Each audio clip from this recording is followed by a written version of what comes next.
podcast from Drew and Mike is, I think it's really cool, and that is what I wanted to say.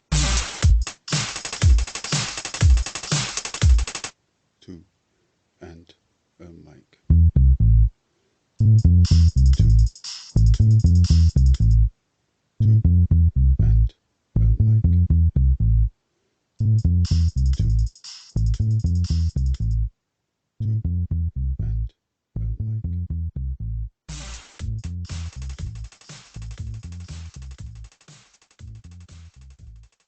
To talk intelligently and adequately about Samuel Longhorne Clemens, or Mark Twain, as he's better known, would take a great deal of time and much longer than the short story of his I tell in this podcast.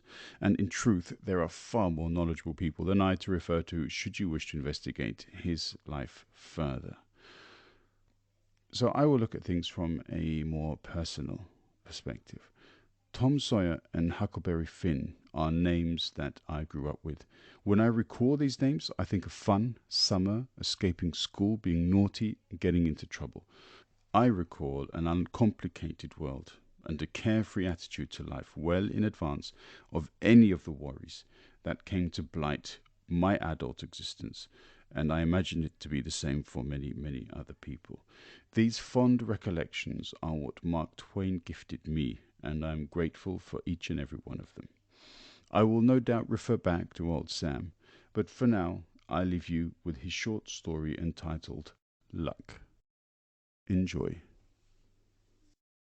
Luck by Mark Twain. Author's note: this is not a fancy sketch. I got it from a clergyman who was an instructor at Woolwich 40 years ago, and who vouched for its truth. It was at a banquet in London, in honour of one of the 2 or 3 conspicuously illustrious English military names of this generation. For reasons which will presently appear, I will withhold his real name and titles, and call him Lieutenant General Lord Arthur Scoresby, V.C., K.C.B., etc., etc., etc. What a fascination there is in a renowned name! There sat the man, in actual flesh, whom I had heard of so many thousands of times since that day, 30 years before, when his name shot suddenly to the zenith from a Crimean battlefield, to remain forever celebrated.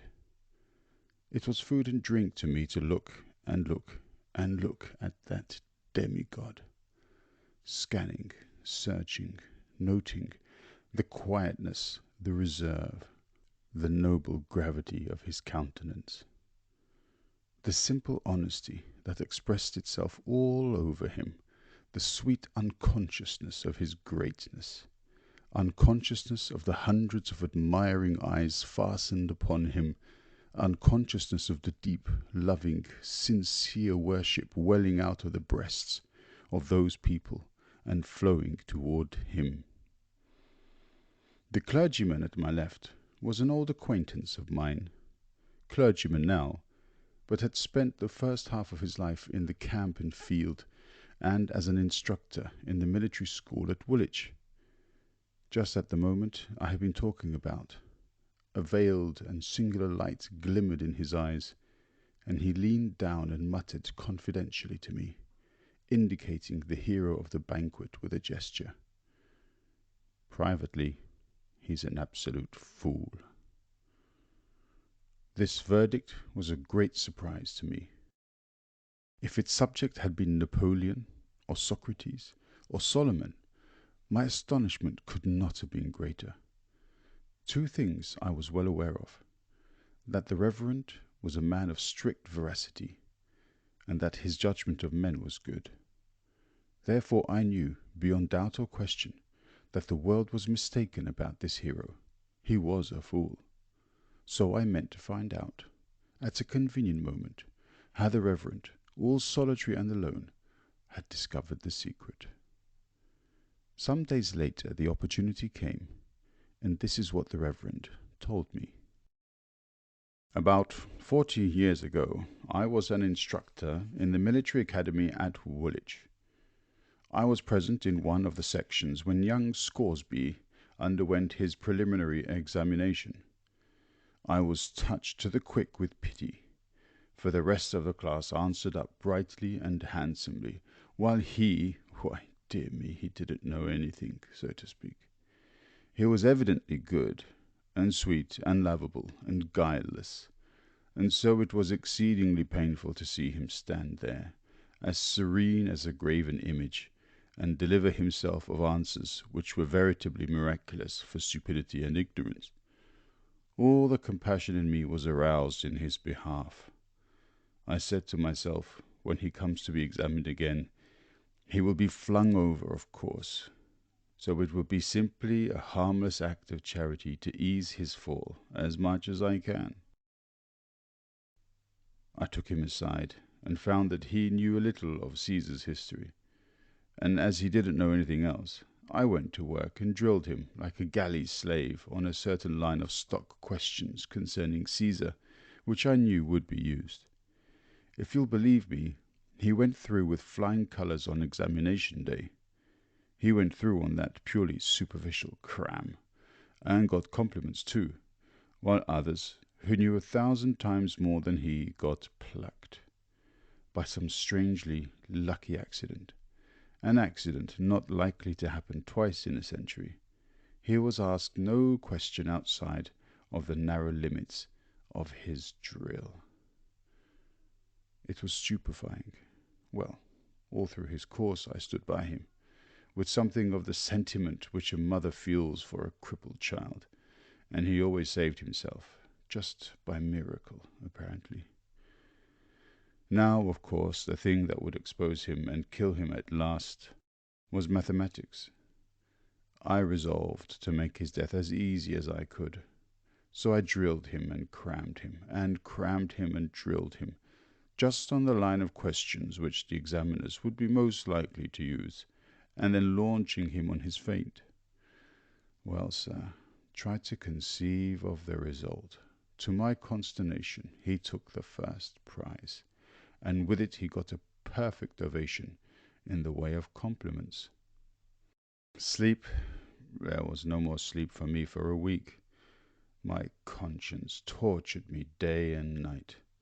What I had done purely through charity, and only to ease the poor youth's fall. I never had dreamed of any such preposterous result as the thing that had happened. I felt as guilty and miserable as the creator of Frankenstein. Here was a wooden head whom I had put in the way of glittering promotions and prodigious responsibilities, and but one thing could happen. He and his responsibilities would all go to ruin together at the first opportunity. The Crimean War had just broken out. Of course, there had to be a war, I said to myself. We couldn't have peace and give this donkey a chance to die before he's found out. I waited for the earthquake. It came, and it made me reel when it did come.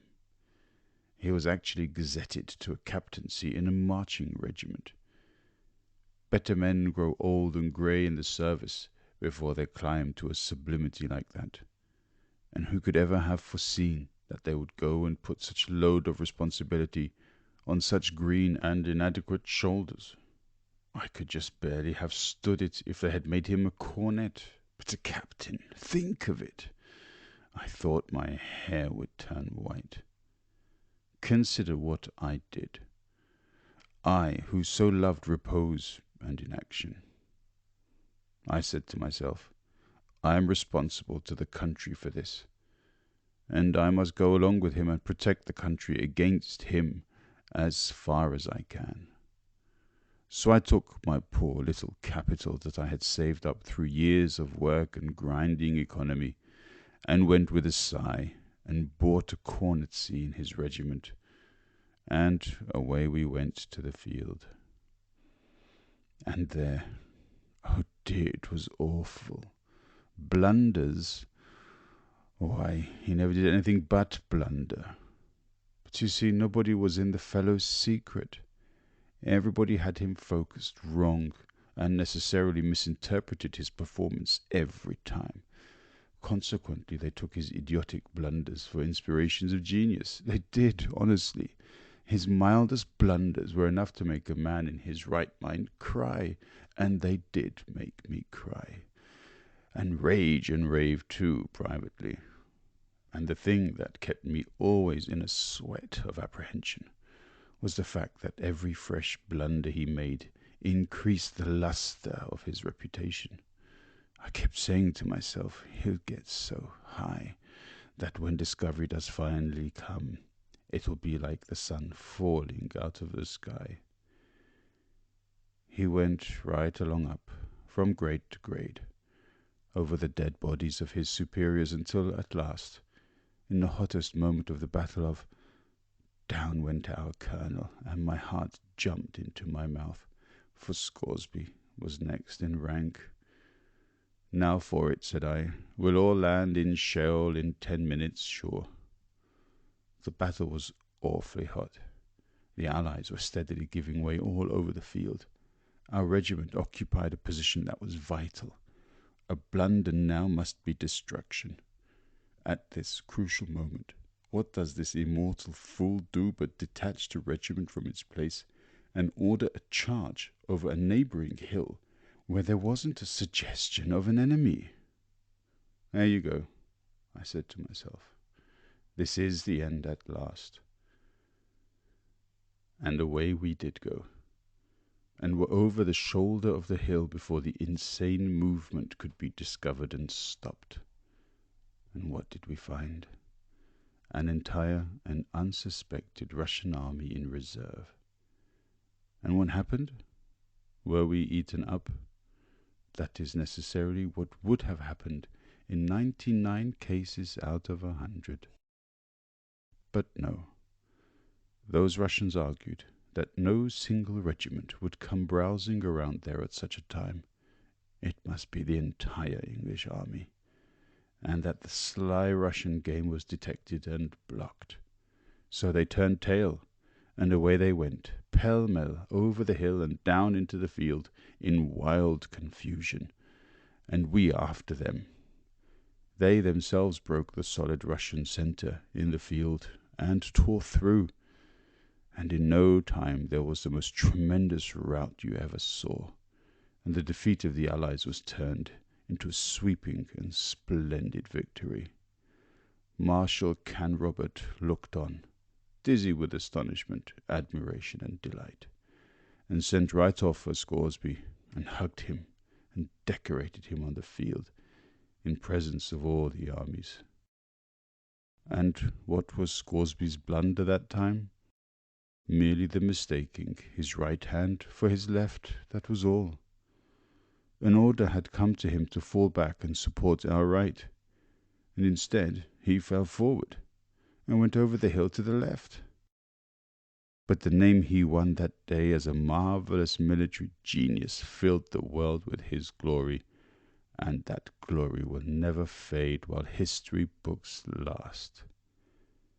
He is just as good and sweet and lovable and unpretending as a man can be, but he doesn't know enough to come in when it rains. Now that is absolutely true. He is the supremest ass in the universe, and until half an hour ago nobody knew it but himself and me. He has been pursued, day by day and year by year, by a most phenomenal and astonishing luckiness. He has been a shining soldier in all our wars for a generation. He has littered his whole military life with blunders, and yet has never committed one that didn't make him a knight or a baronet or a lord or something. Look at his breast. Why, he is just clothed in domestic and foreign decorations. Well, sir, every one of them is the record of some shouting stupidity or other, and taken together, they are proof that the very best thing in all this world that can befall a man is to be born lucky.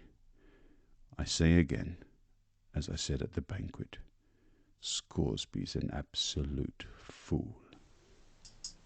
Two, two, two. and a mic.